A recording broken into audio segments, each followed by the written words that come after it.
Ladies and gentlemen, welcome. Sunday, welcome. Unless Grab a beanbag if you can't reasons find a to seat. stay longer. Get comfortable, it's going to be a long night. Do you have a card or something? I don't have a code, but what I'll do is when I get home, I'll send you a note straight away.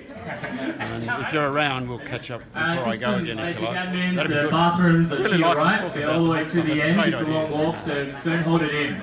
Go for it. Everyone sitting in? Alright. Great. Thank you for coming, guys. Welcome and happy Future Day. Future Day is the 1st of March, where we, as humanity, think about the future and the technologies that play a part in our lives.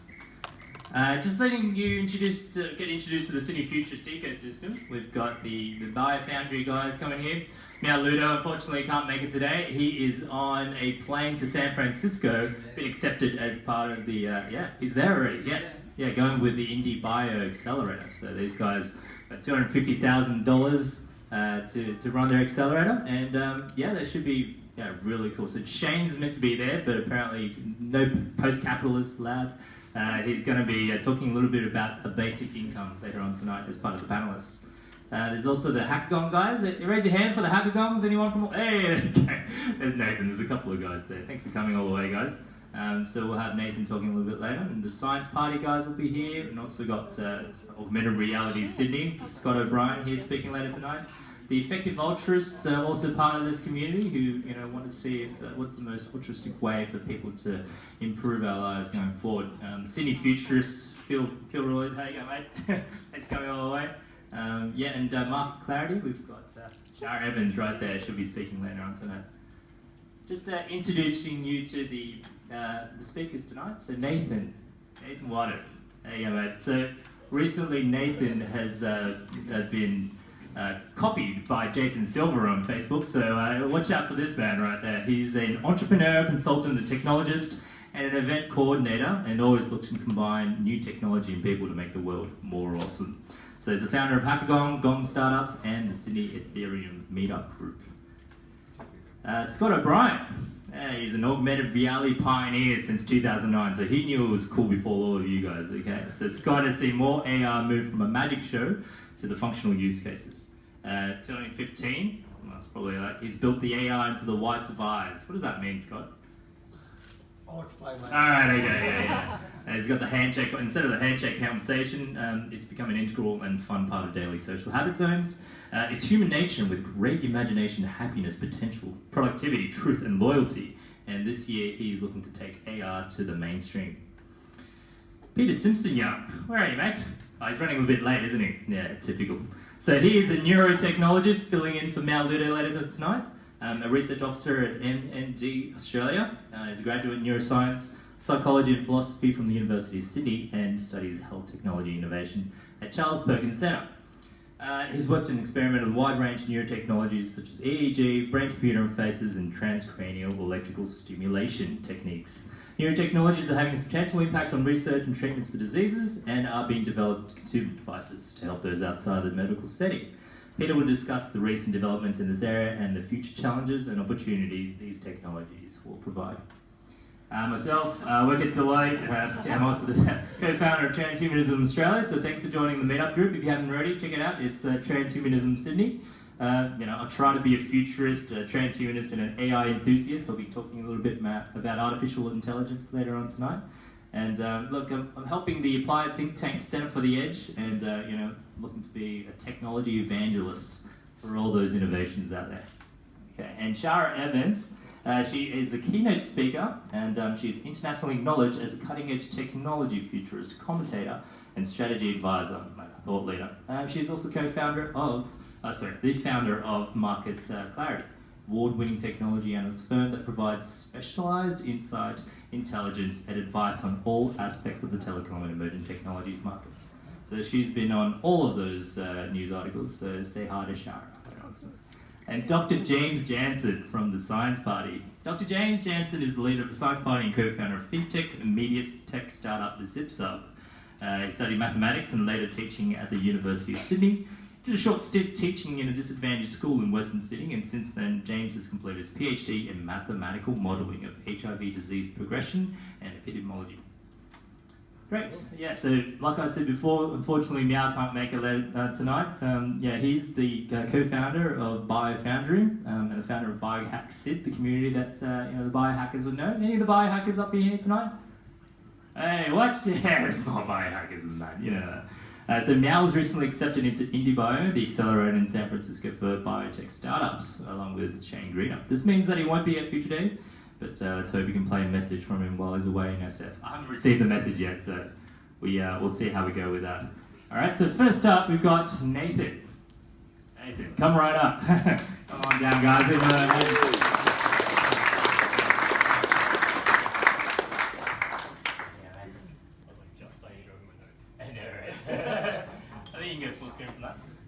Yeah. So I may have made my entire presentation out of GIFs. So hopefully it's actually we're going to download it. Yeah, that way. So anyone got any questions from that intro? Well, we're going to download. So who's first time at the meetup today? Oh wow. Jesus. No, yeah, you mate. It's kind of to Deloitte. First time at Deloitte. Okay, that's good. First time you heard of transhumanism. Oh wow, that's good. Well, that's great. It's great to see some fresh faces, and I'm grateful that we can introduce some new concepts to you tonight. So hope you enjoy. It is 80 megs because it's all GIFs. Yeah, that's right. All right. Okay. Yeah, that's right. Why don't you just do a short intro anyway? So I'm Nathan Waters. I'm based in Wollongong. I started Hackagong along with Travis and everyone up there. Hackagong is kind of like pretty much the biggest independent hackathon in Australia now. So last year it was in Wollongong in November or July or something like that. We had 160 people and 100 grand worth of prizes. And it was really started originally because like hackathons are pretty commonplace in all around the world, and particularly they were in Sydney back in 2012 when we started. But there was none in Wollongong, and Wollongong really had a problem where the arts faculty and the IT faculty of the uni at UOW just didn't work together at all. It's a typical culture clash of the artists won't get a job and all that sort of stuff, like IT kids ripping on artists and stuff. And Travis started a group called MASH, which is basically intended to merge those two together to try and get more innovations and more creativity out of the two. And that's really what everything's about now. It's about merging arts and science and tech and getting crazy awesome stuff out of that. Plus, so that then culminated in a hackathon that was very multidisciplinary. So we're different to other hackathons like Startup Weekend and Angel Hack and stuff like that, where they're usually all about developing a business.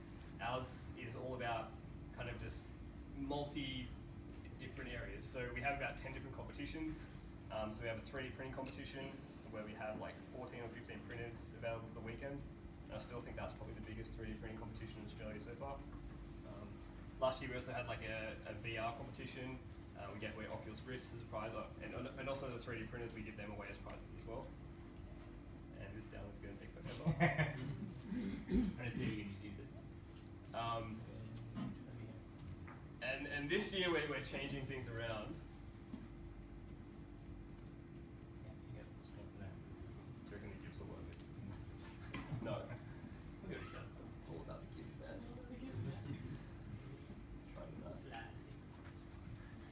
So yeah, this year we're trying to decentralize. So we're trying to do a bunch of different things. One, we're trying to decentralize the actual event itself to run a bit like DEF CON in the States. And DEF CON have 50 odd competitions that are all run by independent groups. And they're a massive week-long thing. They basically book out an entire Las Vegas hotel and get really fucking pissed and just do tons of events. It's really cool. So we want to do that, where anyone can launch their own event or workshop or competition or whatever at Hackagong. And then we're also launching it in a bunch of different areas where they particularly have a need for their local area. So this year, I think Bega just recently announced, so they're running Hackagong Bega in April sometime. And Bega has obviously very different issues than Wollongong, very different issues than Sydney in terms of the local regional concepts. So Bega's particular issues are there's a massive brain drain out of the area. Obviously there's not enough job opportunities, so all the kids move away, and so you extrapolate that out over time, and you end up with an aging population. It basically becomes like a retirement village, which is really bad. So Liam down there is running Hackagong Bega, and his kids are like youngish, and he runs an IT kind of firm down there. And so he's really passionate about the region, and he sees Hackagong as a way to kind of, we're going to reshape the model for him and let him basically use it however he wants to, but he kind of sees that as a way to encourage more people to get into technology and create new startups and create more jobs for the region. Gifts! Yeah. So anyway, yeah, when Peter asked me to talk, I was like, yeah, cool, I'll talk. And then I saw the thing, I was like, you're talking about the future innovation. So I was like, okay, cool, I can do that. So, so I won't talk much about Hackagong. I'll talk more about like kind of a lot of the underlying stuff as to why we started Hackagong and really the purpose behind it all. So innovation is like the big word these days. I'm sure you've heard of the whole like ideas boom in Turnbull's government, and now everyone's kind of like, all these organizations, it always seems like they're all trying to position themselves as innovative to get the potential grants in the horizon. As you do. So, you put a yellow background and put some buzzwords and put some logos, and this is kind of what you get. But we all know this isn't like exactly what innovation is. That kind of cute thing. So that's happening, and they got their big ad campaign. Like, okay, cool. I guess that's kind of cool because people are kind of scared of technology, and they, a lot of people don't really know what's possible. But so anyway, I'm not really an expert in innovation, but I've got some interesting thoughts, and I was thinking that because this isn't the typical crowd, like I'm not pitching to like the average person, you're all in these crazy futuristic type things. So I figured I'd go super radical and do the very futurist thing and just kind of like give my thoughts on what I've been thinking about and some radical ideas on how to actually do crazy innovation. So I think innovation, it's not a top-down model, it's a bottom-up crazy model. So this is the Conway's Game of Life, and it looks really pretty and trippy. And so I think we all kind of like resonate with that a little bit, where innovation, it can't be done in a silo, it can't be done as a top-down model, you can't structure it, you can't expect a certain outcome. It has to be something where you just kind of, you give it a place and it just like organically happens. You put people together, you mash them together, and just see what happens. And typically, like a lot of the organizations that I've seen and consulted with, they view innovation as this weird thing where you kind of just like have it occur inside the organization and just like give them some resources and they'll make magic happen. A little bit more complicated than that. I also think innovation kind of occurs at the edges, the intersects between two different completely different people from different backgrounds, different areas, which is the whole multidisciplinary approach behind Hackagong, like mashing the arts person with the hardcore, computer science person. Typically they don't hang out, then they're typically not friends, but if you can bring them together and actually get them to do cool stuff on a long enough basis, then stuff can happen. But I think like these two things, they don't really occur, partly because the funnel. So I feel like our entire society now, our educational system, our pathway, our job system, our market system, it's a massive funnel that funnels you towards specialization, which was a great thing back in the industrial era when we needed factory workers to do particular tasks. But now it's kind of just like defeating the point of what we actually need. We need innovative brains who are thinking about, like generalist type brains who are thinking about all these different things and they're across different areas. So in kindergarten it's like, play with anything, like make some cool stuff, do whatever you want. And then primary school it's like, well, learn what you're taught. Sit, do what you're told. It's a disciplinary thing. It's like, we teach you this exact same curriculum, we teach all of you at the same time. Then you get to high school and they might give you some electives. You're like, okay, what do you want to do? You want to do some physics, you want to do some chemistry, or whatever. And then you get to university and it's like, well, most people tend to, that's when you kind of start starting to ask, what are you going to do with your life? What do you want to be when you grow up? All that crap. And you basically have to pick 1 or 2 degrees. And so then you get your degree, therefore now you're qualified, and you can see it's like funneling down and down and down. And then it's like, well, now you go apply for jobs, and most people tend to just take the first job they're offered. Or most people I know that actually went through university and got a degree are doing something completely irrelevant to their actual degree. and then you die. Or, or become immortal, like who knows. And so there's this specialization which, like, you can see why it was established, like, and there is even, like, there is still to this day, there is like some arguments for why specialization is a good thing. I mean, particularly in like the sciences and stuff like that, where you really need to like hone in that one particular area to make a difference. But I think like more and more specialization is just a bad way to go about things, and I'll explain that next slide. On top of that, there's also industry segregation, like, you know, that whole idea of pick a degree and go to that thing. You end up staying in that industry, and you're not really, oftentimes you're not really like connecting with people. So if you go into like a marketing degree, you're not talking to like engineers on a daily basis, are you? Like, it's just completely separate industries. And on top of that, there's an age segregation. I mean, I'm really big on this. Like, this sounds creepy, but I'd love to hang out with 13-year-olds and find out what they're using, what technology they're using. But you can't. That's creepy. I'm a 28-year-old. Yeah. I can't hang out with. I don't know anyone that's like 13. I have nieces, but they're like 6. I don't have any friends with people of that age, so I can't do it. And this whole education system segregates you by age. Like, there are years, and so, you know, if you're in year 6, you don't talk to the people in year 4. That's fucked. That's terrible. That means people, like, ideas are being segregated and locked into these little areas, which is bad for innovation. Specialization. So that filter, I kind of see, I might say some offensive things for people with jobs and stuff, so I apologize.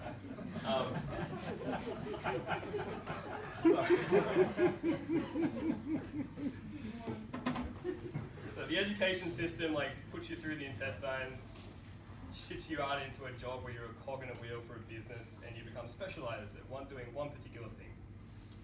Well, I think particularly, like, this is a big argument I've been trying to like push for why specialization is bad, is like automation, like technological automation. Everyone knows it's a really bad issue. You see all the articles.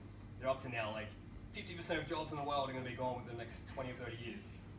Now, I think one of the reasons why that is an issue is because we specialize in jobs. When one of the first questions you ask someone, like, you know, when you first meet them, is like, well, what do you do? And they will say one thing. They're a label. They're this one thing. They do that one thing 40 plus hours a week. That's their job. 9 to 5 jobs. I have to use the accounting. Like, I'm an accountant. And it's like, well, okay, cool, you're an accountant. So, as soon as accounting is automated, you're fucked. Like, Yeah. like, what are you gonna do? You now have to then go back to uni, do another 3-year degree, get another job as one thing. That gets automated. You then fuck again. Go back to uni. Like, it's just doesn't make any sense. So, ideas. So this one I push a lot. I think jobs RPG. So, you know, like role-playing games, like where you level up on certain skills. So I think rather than having a 9 to 5, 40-hour-a-week job where you're doing one thing for one company in one office, and that kind of dulls your mind, and you become this box of thoughts to make your master's profit. Sorry. You could do it something different, where it's like, well, you have, obviously as a person, you have individual skills and passions beyond that one thing you do at your job. I mean, you might be an accountant, and you might be level 99 accountant, so you're getting paid, say, $99 an hour. Or you might be a photographer, and you might be like level 28, and you do some of that work, or you might be really good at just making really good dank memes. Which I know Dan in the audience, he's really good at making dank memes, or at least finding them. So this idea is like, everyone becomes a contractor in the future, no one works for anyone, everyone, like, well, they work as kind of a peer-to-peer thing, so you kind of fed jobs and you do different things. So you can work as little as long as you want. There's no like lock-in, full-time, you're this one thing. And so then it won't become like, well, what do you do? It'll be like, well, what do you do with your day? How do you occupy your time? Okay, let's skip through basic income. So if we gave everyone a basic income, they would have the freedom and the ability to do what they want and not have to work because they have to feed themselves and pay for rent.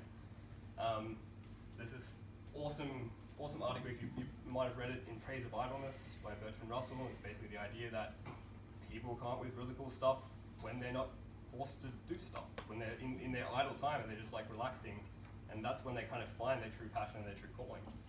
And if everyone was working on their true passions, I think we'd get a lot more innovation happening in society. oh, and another one on basic income as well is particularly with the way startups. So if everyone was given a basic income, the way you'd start a startup is you wouldn't go, shit, I have to raise money to hire people to bring them on board to help me build this startup, to build a team. You'd be like, I have this awesome, world-changing, epic idea, who's on board? And you could get like a dozen people working for you, and you don't have to pay them anything. You don't have to go get angel money, VC money, because they're all being paid a basic income. They don't need to get paid to survive. And so you immediately then erase the need for a lot of angel investing. And you also erase this need and this kind of like, this weird thing in society where like, okay, cool, you want to start a startup, but it has to make money from day one. And VCs are only really interested in investing in startups that have a very clear path to revenue. And the Australian VC kind of investing sector is pretty notorious for that, I think just because there's not enough money in those funds. Whereas in the US, like, things like Facebook, Twitter, all these startups that began because the investors saw them as world changing. They didn't see any potential to make any money at any point for many, many years. So I think that'd be cool. We get cool startups that wouldn't need to make money. Hackathons. So this is some footage from Hackagong. Hackathons are really good as a way to just mash people together and create networks and kind of get the ideas flowing, almost like that top of the funnel new ideas thing. As well as maker spaces and hacker spaces, and we all know the reason for those is really to just bring people together, have them working together in one space for a longer period of time, and just playing with the latest technology and seeing what they can do. So no pressure, no like specific goals, just kind of play. And particularly with hackathons, so something we've been trying to explore is like, well, hackathons are great, but they only last for 2 days, and then most people then have to go back to what they were working on.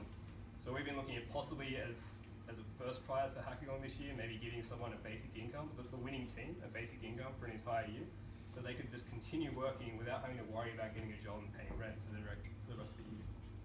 That'd be cool. Then that idea led into this concept called tech communes, and I think this is actually going to become something in the next maybe 5-10 years. I think this actually might become really, really big.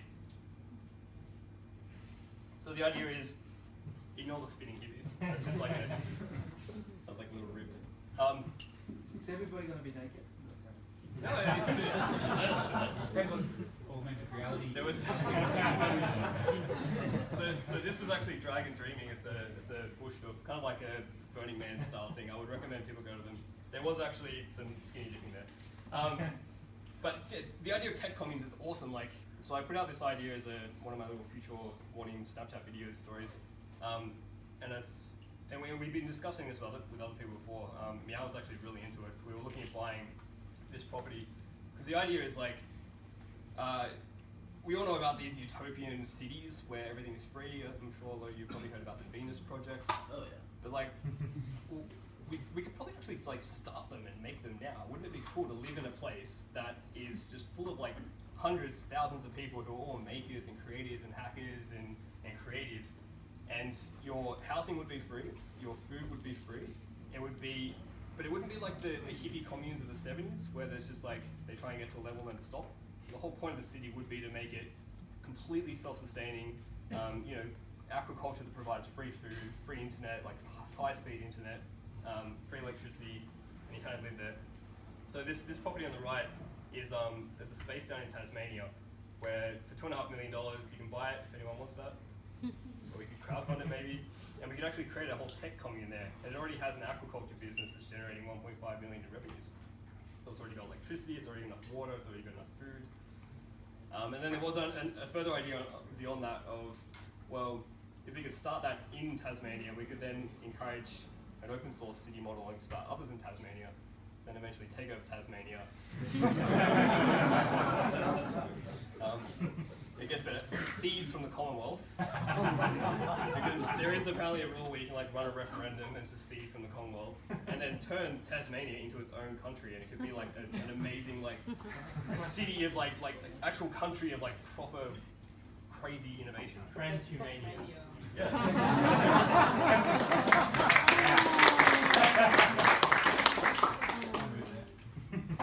Yeah, see. Okay. Okay. play with psychedelics. Just putting it out there. If you haven't played with psychedelics and you're trying to be innovative, you should fucking play with psychedelics. I told you I'm going to be radical in this one. Like, if you haven't taken acid in your life, go and take acid. Like, Matrix level stuff. And So you hear. yeah. and smoke weed and do like all the other stuff. Nootropics. It's another good. If you need it, yeah, like once you've got the crazy ideas, you still need to make them happen. So nootropics are a good way to kind of like get your mind in focus and actually, overclock your mind and actually make it happen. So go look up like modafinil and Prastem and stuff like that. And okay, the next thing I think you need for innovation really is imagination. And I think a lot of people, I think society has actually lost its ability to imagine things, or maybe not so much to imagine things, but the attitude and the way they go about it tends to be really just not productive. So like, I'm super big into like futurism and like thinking of these amazing future thoughts and stuff. No, grounded in reality, grounded in like what physics allows. But you always get like probably 95, 99% of people, the first thing they do is they like find the flaws. And it's like, they don't add to the idea. Like you literally just use your imagination to come up with this cool idea, and now you're suddenly like defending some tiny little point that's just like, ugh, why am you wasting my time? We're not getting anywhere. Whereas if we actually do something, so this idea of like lateral thinking and positive thinking, where so back in uni days, me and a mate used to get high all the time, have amazing ideas about the future, and a lot of the future ideas I still have today, and a lot of them have come true. Let's go look up. I used to do a weekly video called High 45, where we sit on the couch, drink beer, and discuss the future. They're still on YouTube. Look it up. I've got to annotate more. But the way we worked is like, one of us had a cool idea about the future and it'd be positive, and then we just kind of build on each other. No one would be negative. You could find a flaw in their idea, but you'd have to like provide a better idea. And so you get this kind of like, thing that just goes up rather than just like stopping the conversation. Yeah, I'm almost done. Autonomy. So this one's a quick idea on guys like Peter Diamandis and Salim Ismail and Yuri Van Yeast. So books like Bold and Exponential Organizations. If you actually already run an organization, the best way to innovate is not like put people in a corner and say innovate. It's to literally like get a small team of them, 5 maybe, and then like have them go completely outside the organization and just do their own thing, like complete autonomy. Otherwise the mothership will destroy them and the bureaucracy will destroy them. Share. I think in the future everyone should be live logging 24/7 and sharing out as much information as possible. I think at some point we're all going to be wearing something similar to Google Glass or some AR HUD or something, whatever. And it sounds very privacy terrible, blah blah blah, dystopian, but we're all going to be sharing out 24/7 video streams. The machine's going to be learning from those streams and learning what we do, and it'll learn what we're doing and kind of assist us and stuff like that. Got 2 more, I think. Merge. So brain-computer interfaces and computer-brain interfaces. So same thing. I think this is, it's so go radical, crazy out there ideas. I think it'd be cool, like, if you spin up an AWS instance, it'd be cool if you just spin up a couple of, 10,000 brains and just like compute on them. So you'd be computing on human brains. That's a good way to innovate. Just be like, and you do it while you sleep, or you do it while you're kind of just like staying there or whatever. Yeah, you get a kind of collective consciousness. So like, I think innovation is kind of just like play. It's just be wonder, like look for wonder and just explore the universe. And follow me on Future on Snapchat. I just do daily stories. At some point I'm going to be doing YouTube videos as well. So pretty much like whatever thought comes to my mind, I'll like put out a little 1-minute thing every morning on Snapchat. And this guy's Jason Silver, who's like a little bit of my idol, and he started wearing the same sunglasses as me. I swear I wore them first. And yesterday he put out a similar idea. I put out an idea about talking to AIs like during your conversation. And I called them conversational hive minds. He then did a live stream on Facebook with like 5,000 viewers. He called them brain couplings. just tapped into you. I was like, damn it. Tapped in. Wow, ladies and gentlemen, round of applause. Thank you, buddy. If you guys want to get into more comfortable, grab those bean bags and come right up. There's plenty of space in the middle, so come right up, Ben. Yeah. Grab a bean bag if you guys are comfortable. Toilet breaks, go for it. Anyone got any questions for Nathan? Probably got 1 minute for it. Yep. 1 minute. Nathan, when you're talking about the basic income for everybody, and the people, so that negates the need to buy something, and therefore you do the thing you love, you actually negate money in the end. So it's all about gifting.